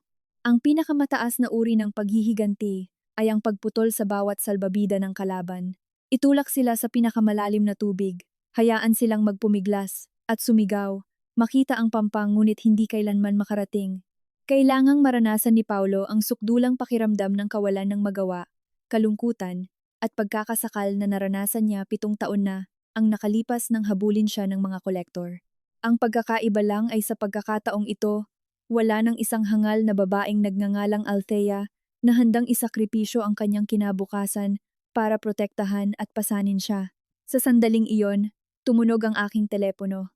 Iniulat ni Ginoong Cruz na nagpadala ng agarang imbitasyon ang Primero Group. Mamayang 2:00 ng hapon, magdaraos sila ng isang pambihirang pulong ng Board of Directors para opisyal na aprubahan ang pagsasampa ng kaso laban kay Paulo at kasabay nito ay magpapadala ng kinatawan sa Maharlika Capital upang makipagnegosasyon para maibalik ang pondo. Ngumiti ako, isang maningning na ngiti ngunit may sukdulang kalupitan. Oras na para personal akong lumabas at tapusin ang katawa-tawang dulang ito sa isang nakamamatay na dagok sa mismong sentro ng kaaway. 2:00 ng hapon, ang aking Mercedes Maybach ay huminto sa harap ng pangunahing lobby ng nagtataasang gusali, ang punong tanggapan ng Primero Group. 12-dosenang mga security guard ang nakapila, yumuko ng 90 degrees para salubungin ako. Bumaba ako ng sasakyan, suot ang isang custom-made na itim na suit na puno ng kapangyarihan, matatag ang aking mga hakbang, at matalas ang tingin. Sumusunod sa akin si Ginoong Cruz, kasama ang isang team ng 5 nangungunang abogado ng Maharlika Capital. Sa boardroom sa ICA, 60 palapag, ang kapaligiran ay balot ng tensyon. Ang chairman ng Primero Group ay nakaupo sa gitna, ang kanyang mukha ay puno ng galit. Ang mga malalaki at maliliit na shareholder ay siksikang nakaupo sa magkabilang panig ng mahabang mesa. Patuloy na nagbubulungan. Sa gitna ng entablado, nakatayo si Paulo, mukhang miserable, gusgusin ng damit, at hindi pa nag-aahit. Para siyang isang bilanggo na naghihintay ng kanyang huling hatol. Nang bumukas ang malaking pinto ng boardroom, ang tunog ng aking takong sa marmol na sahig ay umalingaw-ngaw. Biglang nanahimik ang buong silid, at 12-dosenang mga mata ang sabay-sabay na tumutok sa pinto. Agad na tumayo ang chairman ng Primero Group, itinulak ang kanyang upuan at nagmamadaling lumapit sa akin. Ang kanyang mukha na dating galit ay biglang nagkaroon ng isang mapanuyong ngiti. Inilahad niya ang kanyang 2 kamay, yumuko ng may pagpapakumbaba. Inilahad ng chairman ang kanyang kamay para salubungin ako. Walang tigil na nagsasabi ng matatamis na salita. Maligayang pagdating, Chairwoman Althea. Anong hangin ang nagdala sa inyo dito? Ang paghinto ng pondo ng Maharlika Capital ay tiyak na isa itong hindi pagkakaunawaan. Agad naming tinanggal ang salarin at ihahanda na siyang dalhin sa korte. Sana'y pagbigyan ninyo kami ng pagkakataong makipagnegosasyon. Hindi ko inabot ang kanyang kamay. Malamig lang akong dumaan at dumiretso sa bakanteng upuang pandangal sa tabi ng chairman. Umupo ako ng may kumpiyansa, ipinag-krus ang aking mga binti. Ang aking mga mata ay kasing lamig ng yelo na dumaan sa buong silid at sa wakas ay tumitig sa mukha ni Paulo na walang bahid ng dugo. Althea? Bakit? Bakit ka nandito? Anong ginagawa mo rito? Hindi maaari. Ginoong Chairman, ano ang tinawag ninyo sa kanya? Chairwoman Althea. Siya ay dati ko lang asawa na pinalayas ko. Isa siyang hamak na accountant. Paanong siya ang magiging chairwoman ng isang malaking investment fund tulad ng Maharlika Capital? Nagkakamali kayo, naloko niya kayo. Nirentahan lang niya ang mga damit na iyan para sirain ako. Sumigaw si Paulo sa takot. Itinuro ako. Nanlalaki ang mga mata na puno ng kabaliwan at pagkadismaya. Hindi niya matanggap ang malupit na katotohanang nasa kanyang harapan. Hindi niya mapaniwalaan na ang babaeng kanyang hinamak, niyurakan, at inalipusta sa kanyang promotion party ay ang mismong diyosa ng yaman na may hawak ng buhay ng buong kumpanya na pinangarap niyang maging bahagi. Galit na pinalo ng chairman ng mesa, sumigaw sa mga guwardiya na hawakan si Paulo para hindi makagulo at kasabay nito ay lumingon at humingi ng paumanhin sa akin. Itinaas ko ang aking kamay. Sinenyasan ng mga guwardiya na umatras. Tiningnan ko si Paulo. Isang mapanuyang ngiti ang sumilay sa aking mga labi. Director Paulo, o dapat ko bang sabihing dating direktor, o di kaya'y malapit ng maging akusado Paulo? Hindi ka pa rin ba nagigising sa katotohanan? Akala mo ba'y kayang itigil ng isang hamak na accountant ang 1 bilyong pisong proyekto sa pamamagitan lamang ng isang sulat? Akala mo ba'y kayang isara ng isang taong nagrerenta lang ng damit ang lahat ng pinto ng mga bangko sa Maynila sa harap mo? 7 taon na ang nakalipas, Ginamit ko ang aking dugo at pawis para iligtas ka sa mga goons, para protektahan ka habang itinatayo mo ang iyong karera. 7 taon pagkatapos, sinuklian mo ako ng pagtataksil, inihagis ang annulment papers sa aking mukha para habulin ang isang hungkag na titulo. Sinabi mong magkaiba na ang ating antas. Tama, hinding-hindi magiging pareho ang ating antas. Ako ang langit na hindi mo kailanman maaabot. At ikaw ay basura lamang sa ilalim ng putik na ako mismo ang nagtapon. Hindi, Althea. Niloloko mo ako, tama ba? Kung ikaw ang chairwoman ng Maharlika Capital, bakit hindi mo sinabi sa akin sa loob ng 7 taon? Bakit mo hinayaang magpakumbaba ako para sa bawat maliit na kontrata? Bakit mo hinayaang laitin ka ng nanay ko nang hindi ka lumalaban? Sinadya mong itago ito para subukan ako, tama ba? Althea, nagkamali ako. Talagang nabulag ako. Maawa ka sa akin. Iligtas mo ako ngayon. Dati tayong mag-asawa. Kakanselahin ko ang kasal namin ni Isabel. Babalik ako at luluhod para humingi ng tawad sa iyo. Magiging alipin mo habang buhay. Pinipilit nila akong magbayad ng 50 bilyon. Gusto nila akong ikulong. Dahil sa ating pinagsamahan, pakiusapan mo ang chairman na patawarin ako. Ibalik mo ang pondo sa kanila, Althea. Sa harap ng buong board of directors ng Primero Group, ang lalaking dating mayabang na naghagis ng 1,000 piso sa aking paanan ay ngayon ay nakaluhod sa sahig. Gumagapang patungo sa akin. Ang kanyang mga kamay ay magkadikit na parang nagdarasal. Puno ng luha at sipon ang kanyang mukha. Ang kanyang kababaan ay lantad sa ilalim ng 12-dosenang mapanghamak na tingin. Nakaramdam ako ng matinding pagkasuklam. Tumayo ako. Umatras ng isang hakbang upang maiwasan ang kanyang maruming kamay na dumampi sa dulo ng aking sapatos. Pinagsamahan, hindi ka karapat-dapat banggitin ang mga salitang iyan. Sa araw na ibinigay mo sa akin ang annulment papers, namatay na ang ating pagmamahalan. Nandito ako ngayon hindi para iligtas ka. Nandito ako para personal na ilagay ang huling pako sa kabaong ng iyong karera. Lumingon ako sa chairman ng Primero Group na pinagpapawisan at malakas na ipinahayag na papayag ang Maharlika Capital na makipagnegosasyon ulit para sa proyekto sa iisang kondisyon na agad na ipapasa ng Primero Group ang lahat ng ebidensya ng pandaraya, ilegal na komisyon, at pinsala sa kontrata ni Paulo sa NBI Anti-Fraud Division. Walang pagtatakip, walang negosasyon. Gusto kong pagbayaran ng taong ito sa harap ng batas, ang bawat sentimong sinayang niya. Hindi nag-isip ng 2 beses ang chairman, at agad na sumang-ayon sa aking kondisyon. Ang desperadong sigaw ni Paulo ay umalingaw-ngaw sa buong boardroom habang kinakaladkad siya ng mga guwardiya palabas para i-turn over sa pulis. Inayos ko ang aking suit, tumalikod at lumabas ng boardroom, iniwan ang isang perpektong pagkawasak. Pagbaba ko sa lobby, si Aling Corazon ay umiiyak at nagmamakaawa kay Isabel na iligtas ang kanyang anak. Ngunit nang makita niya akong lumabas na may kasamang magalang na escort ng mga leader ng Primero Group, natigilan siya, nanlaki ang mga mata. Ang malupit na katotohanan ay ganap nang nabunyag.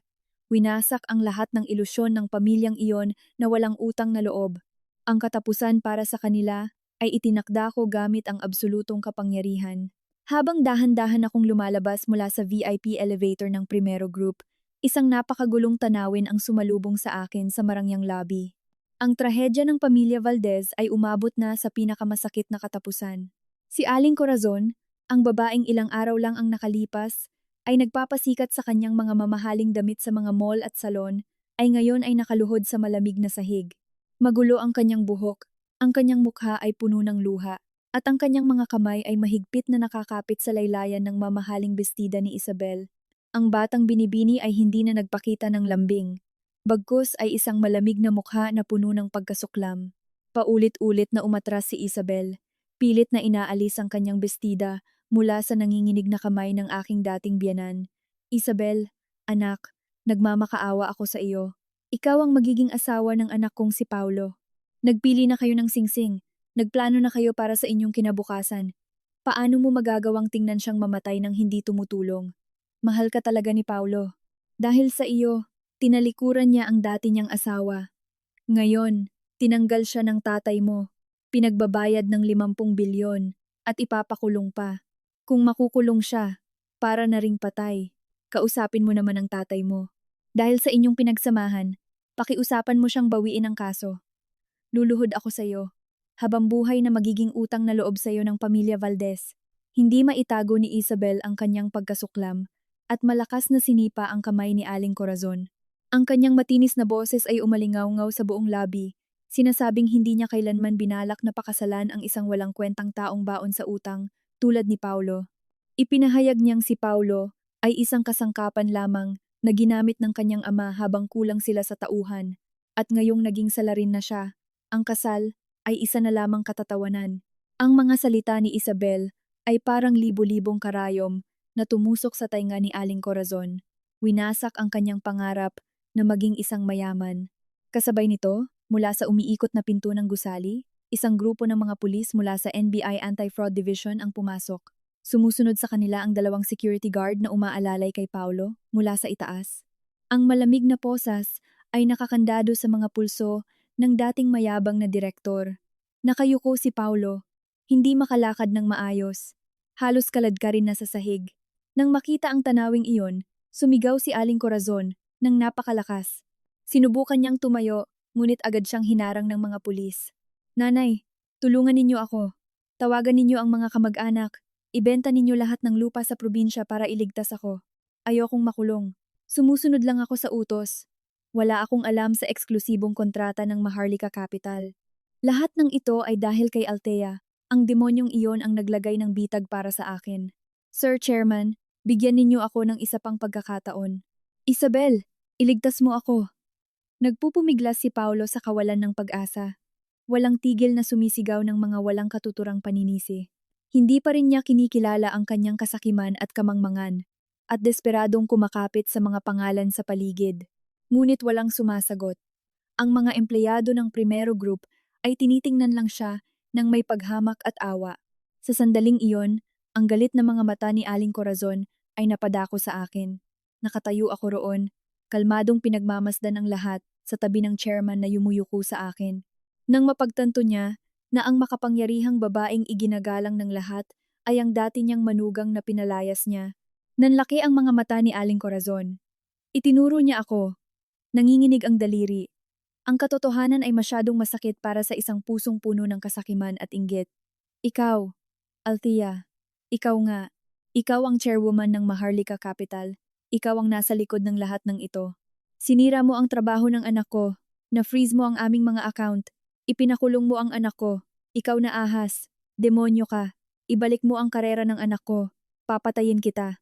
Sumigaw si Aling Corazon, handang sumugod sa akin. Ngunit bago pa siya makahakbang ng 3, bigla siyang nanigas. Nanlaki ang kanyang mga mata. Kinapitan ang kanyang dibdib. Bumubula ang bibig. At bumagsak sa sahig. Nagsigawan ang mga tao sa takot. Agad na tinawag ang doktor ng gusali. Ang paunang diagnosis ay isang matinding stroke dahil sa atake sa puso mula sa sobrang pagkabigla. Ang tunog ng ambulansya ay umalingaw-ngaw sa labas. Kasabay ng tunog ng sasakyan ng pulis na nagdadala kay Paulo. Tahimik akong nakatayo.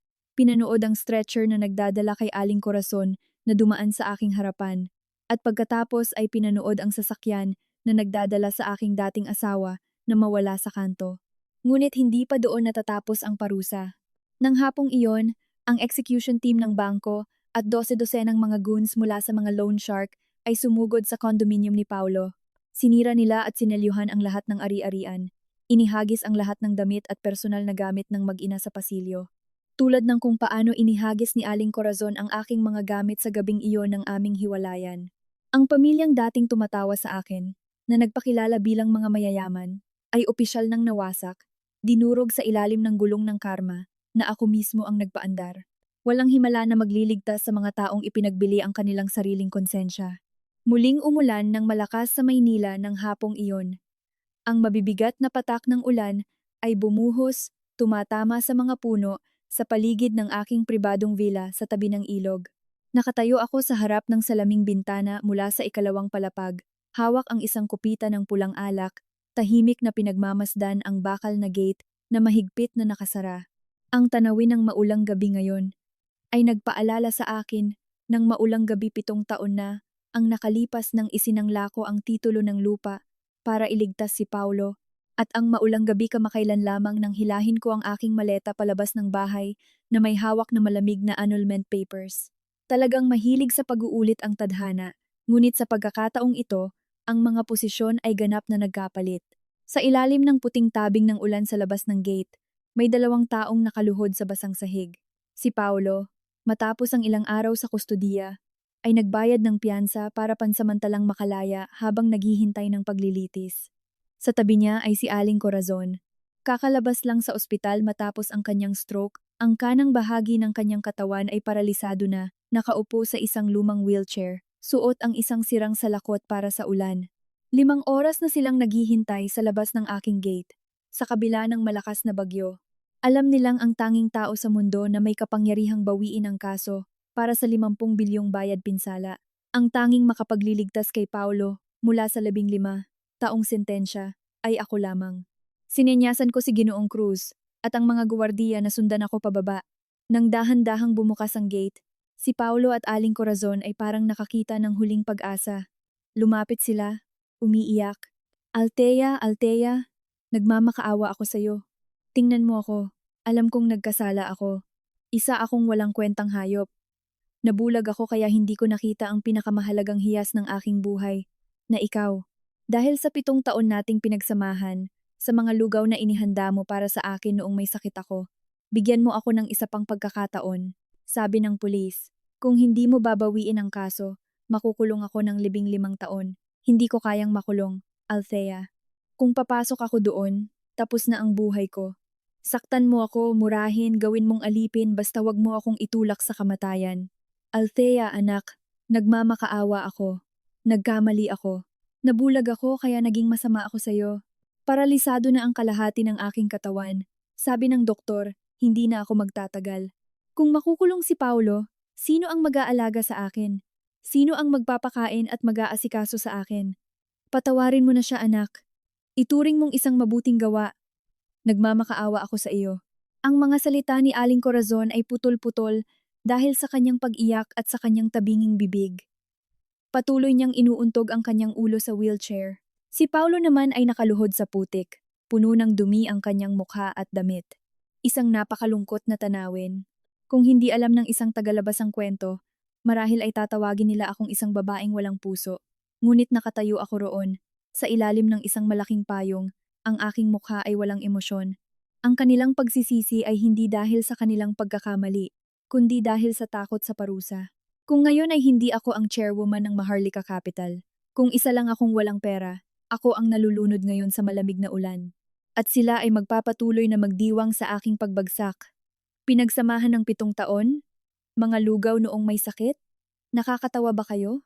Noong gabing iyon ng iyong promosyon, nang ihagis mo ang annulment paper sa aking mukha sa harap ng lahat, nang tawagin ako ng nanay mo na basura, naisip niyo ba ang ating pinagsamahan? Nang ihagis mo ang 1,000 piso sa aking paanan, sinabing gamitin ko ito para sa isang barong-barong. Naisip mo ba ang ating pinagsamahan? Ang inyong kalupitan noong araw na iyon ay pumatay na sa mahinang si Althea. Ang nasa harap ninyo ngayon ay ang chairwoman ng Maharlika Capital at sa mundo ng negosyo, walang lugar para sa luha at pagpapatawad. Ang batas ay batas. Kung may utang, kailangang bayaran. Kung lumabag, kailangang makulong. Iyon ang ganap na katarungan. Althea, huwag kang maging ganyan ka walang puso. Tao ka rin. Paano mo magagawang itulak sa bingit ang iyong dating asawa at biyenan? Kung ipapakulong mo ako, hahayaan mong mamatay sa lansangan ang nanay ko.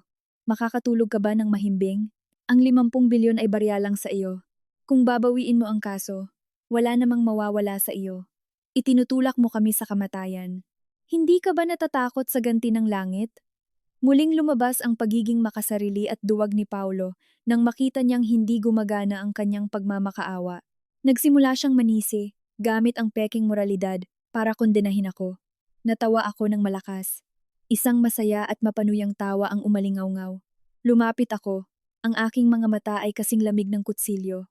Nakatutulog ako ng mahimbing, kumakain ako ng masarap, kumikita ako ng pera sa legal na paraan. Hindi ako kailanman nagtaksil. Hindi ako nagnakaw ng pinaghirapan ng iba. Kaya bakit ako hindi makakatulog? Kayo ang dapat matakot sa ganti ng langit. Kayo ang nagsindi ng apoy sa sarili ninyong bahay. Ngayon ay sinisisi ninyo ako dahil hindi ako nagdala ng tubig para apulahin ito. Walang ganyang katawa-tawang lohika sa mundo. Ang dinaranas ninyo ngayon ay ang agarang karma para sa inyong mga ginawa. Huwag na kayong lumuhod dito at dumihan ang aking gate.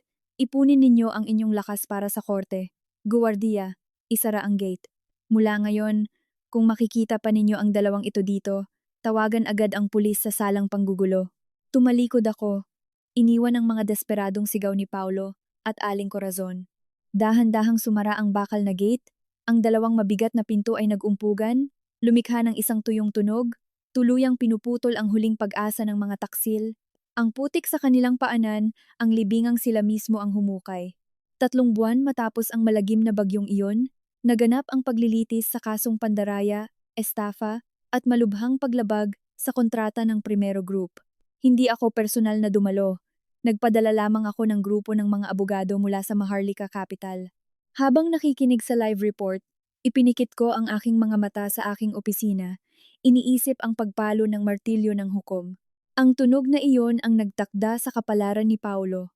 15 taong pagkakakulong, kasama ang pagkumpiska sa lahat ng kanyang ari-arian bilang bayad pinsala.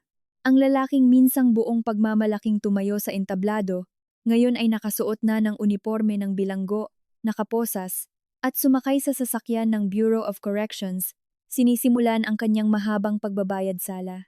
Tungkol naman kay Aling Corazon, matapos makuha ng bangko ang condominium, kinuha ng mga loan shark ang lahat ng natitira niyang alahas. Isang malayong kamag-anak ang nagdala sa kanya sa probinsya at umupa ng isang maliit at masikip na kwarto. Paralisado ang kalahati ng katawan, walang pera para sa gamot, at walang anak na mag-aalaga. Ginugol ni Aling Corazon ang kanyang mga huling araw sa kalungkutan, karumihan, at kawalan ng pag-asa. Tiyak na marami siyang oras para namnamin ang kanyang huling pagsisisi. Dati siyang may isang tapat na manugang, handang isakripisyo ang lahat para sa kanya. Ngunit ginamit niya ang kanyang kasakiman at inggit para sirain ang sarili niyang pamilya. Ang aking buhay, matapos tanggalin ang kanser na pamilya Valdez, ay pumasok sa isang bagong, maningning na kabanata. Ngayong umaga, ang sikat ng araw ay tumagos sa aking bagong penthouse. Naktempla ako naktsa. Wala nang mga masasakit na salita. Wala nang mga gabing walang tulog para sa utang ng iba. Ang Maharlika Capital, sa ilalim ng aking pamumuno, ay lumawak na sa buong mundo. Araw-araw, lumalago ang aking yaman. Pinatunayan ko sa buong mundo na ang kakayahan ng isang babae ay walang hangganan. Ang mga babae ay hindi ipinanganak para maging palamuti lamang. Muling umulan sa Maynila. Nakaupo ako sa aking balkonahe, tahimik, hawak ang isang tasa ng tsaa. Napagtanto kong ang lahat ng bagyo ay nasa likod ko na. Wala nang puwang sa aking isipan para kay Paulo. Wala nang galit o kasiyahan sa kanilang pagbagsak. Sa halip, isang pakiramdam ng gaan at kapayapaan. Sabi nila ang pinakamasakit na paghihiganti ay ang paghihiganti mismo.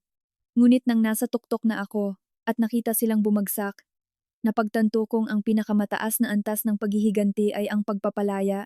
Pinalaya ko hindi dahil pinatawad ko na sila, kundi para palayain ang aking sarili, para linisin ang mga abo ng isang bulok na nakaraan, at bigyan ng puwang ang kapayapaan sa aking kaluluwa. Ang nakaraan ay dating isang matalim na kutsilyo, ngunit ngayon, isa na lamang itong peklat, isang patunay na minsan akong nasaktan ng lubos, ngunit nakaligtas at naging mas matatag. Mula sa sarili kong kwento, natutunan ko ang maraming aral. Tayong mga babae ay likas na mapagbigay, handang magsakripisyo. Ngunit ang walang hanggang sakripisyo, sa mata ng mga walang utang na loob, ay basura. Kapag ang iyong mundo ay umiikot lamang sa isang lalaki, at tinalikuran ka niya, guguho ang lahat. Ang pinakamahalagang aral na natutunan ko, ay huwag na huwag ilagay ang iyong buong buhay sa kamay ng iba. Ang kasal ay isang paglalakbay. At ang mga tao ay maaaring bumaba sa kalagitnaan. Huwag umasa sa awa para pigilan ang isang taong gustong umalis. Rerespetuhin ka lamang ng mga tao kapag mayroon kang halaga. At ang halaga ng isang babae ay wala sa kanyang kumukupas na ganda, kundi sa kanyang talino, katatagan, at lalo na sa kalayaan sa pananalapi. Ang pera ay hindi makakabili ng tunay na pag-ibig. Ngunit ang perang pinaghirapan mo ay makakabili ng dignidad, kapangyarihan, at seguridad. Kapag mayroon kang pera at katatagan, walang sino man, kahit na isang masamang biyenan o mapanghusgang lipunan, ang makakapilit sa iyong yumuko. Ang perang kinita mo ang iyong pinakamatibay na kalasag, at pinakatalim na espada. Kung ako ay isang mahinang may bahay lamang noon, na walang Maharlika capital, ngayon ay ako ang niyuyurakan sa putik. Sa pagbabalik tanaw, hindi ko na makilala ang dating Althea. Mula sa isang inosenteng babae, naging isang babaeng bakal ako. Ang pagtataksil ni Paulo ay hindi ako pinatay, bagkus ay hinubog ako nito upang maging pinakamakinang, pinakamatatag, at hindi magagaping bersyon ng aking sarili. Ang pagsubok ay hindi para sirain tayo, kundi para subukan kung gaano kalaki ang ating kakayahan. Minsan, kailangan nating pasalamatan ang mga nagtulak sa atin sa bangin. Dahil kung wala ang masakit na pagbagsak na iyon, hindi natin malalaman na mayroon pala tayong mga pakpak para lumipad. Hindi ako naging masama, naging mas matalino lamang ako. Natutunan kong bawiin ang aking pagmamahal mula sa mga hindi karapat-dapat at ibuhos ito sa aking sarili. Mas minahal ko ang aking sarili. Inalagaan ang aking kaluluwa at katawan. Iyan ang pinakamataas na halaga na natagpuan ko matapos linisin ang mga basura ng aking buhay. Kung ikaw ay nasa ilalim ng desperasyon, kung ikaw ay pinagtaksilan, huwag kang sumuko. Umiyak ka ngayong gabi, ngunit bukas, punasan mo ang iyong mga luha, maglagay ng lipstick, isuot ang iyong pinakamagandang damit, at lumabas ka para kumita. Maging matagumpay ka, maging masaya, hanggang sa punto na ang taong nanakit sa iyo ay hindi na kailanman magiging karapat-dapat na makasama sa iyong antas. Ang iyong hindi pagpansin at masayang buhay ang pinakamasakit na paghihiganti. Nais kong sabihin sa lahat ng kababaihan, huwag maghintay ng isang prinsipe. Dahil maaaring maligaw ang prinsipe, maaaring tumanda ang kanyang kabayo. Gumawa ka ng sarili mong espada, isuot ang sarili mong baluti, at maging isang makapangyarihang reyna sa sarili mong kaharian. Kapag ikaw ay sapat nang nagniningning, ang lahat ng magagandang bagay ay kusang lalapit sa iyo. Huwag sisihin ang tadhana, dahil ang tadhana ay nasa iyong mga kamay.